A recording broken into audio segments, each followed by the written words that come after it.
Lexus GX470 lower control arm bushing replacement. So get your lower control arm off, and you're gonna put a receiver cup on the bottom. Use your floor jack or bottle jack and set it up in there. Put some pressure on it with the bottle jack. A little heat helps loosen everything up.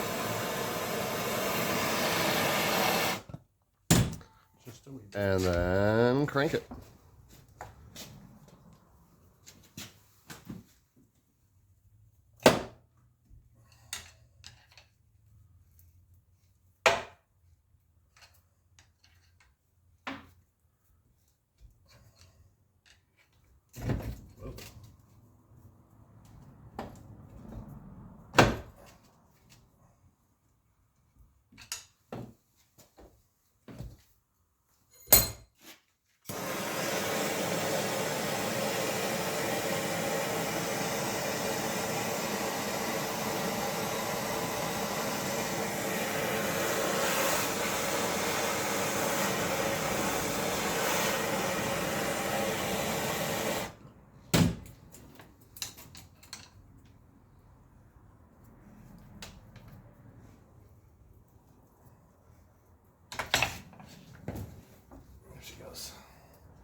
There she goes.